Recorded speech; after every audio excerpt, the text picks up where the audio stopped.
హరే శ్రీనివాస. చాతుర్మాస్య దీక్ష గురించి మరికొన్ని వివరములు తెలుసుకుందాము.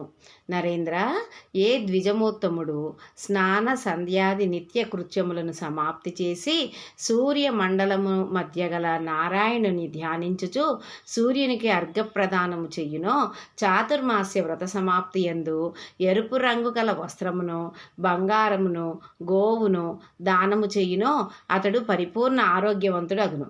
అతని ఆయువు తరిగిపోదు, కీర్తిని లక్ష్మిని బలమును పొందును.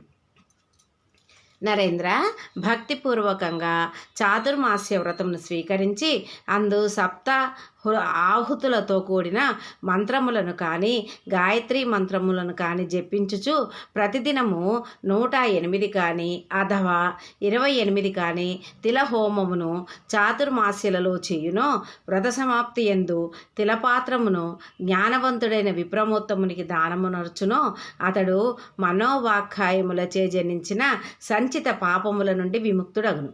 అతనికి రోగం రానే రాదు, ఉత్తమమైన సంతానము పొందును. నరేంద్ర, చాతుర్మాస్య వ్రత దీక్షలో ఏ వ్రతపరాయణుడు సోమరితనమును విడిచి ప్రతిదినమును అన్న హోమమును చెయ్యునో, వ్రత సమాప్తి యందు నేతితో కూడిన కుండను మంచి వస్త్రమును సువర్ణమును దానము చేయునో అతడు మంచి ఆయురారోగ్యములు, సాటిలేని శరీరఛాయను, పుత్ర పౌత్ర సౌభాగ్య సంపదను, శత్రుక్షేమును పొంది బ్రహ్మదేవునితో సమానుడగును.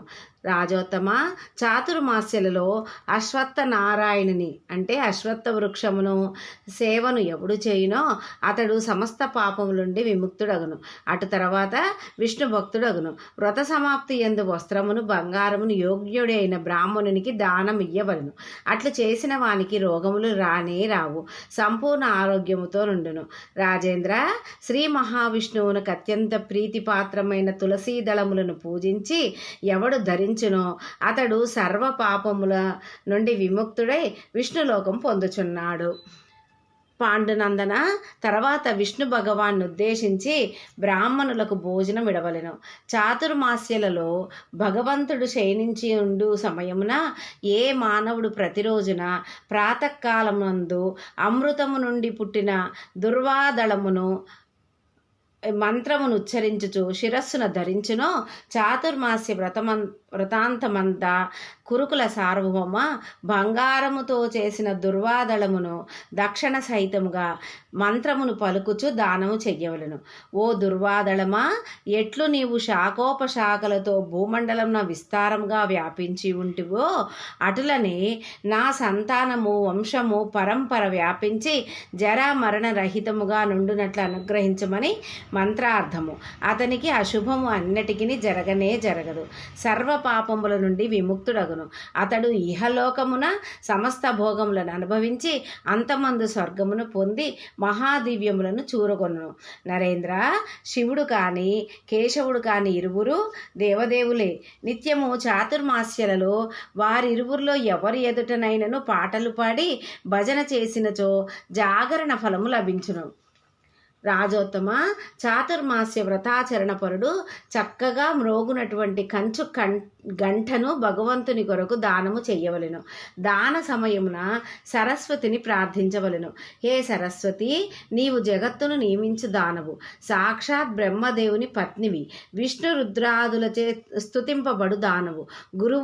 గురువును ఆవాజ్ఞ చేసి అనధ్యాయ దినములలో చదివి ఏ పాపము చేసి ఉంటినో దాని వలన నాకు జాడ్యమే కలిగినది, కానీ లాభించలేదు. ఆ కలిగిన జాడ్యమును తల్లి నీవు హరించుము. నేను ఈ గంటను భగవంతునికి సమర్పించుకొనుచున్నాను. దీని నాదముచే నీవు సంతృప్తి నొంది హే బ్రహ్మణి, నీవు లోకములలోను పవిత్రమునర్చుము.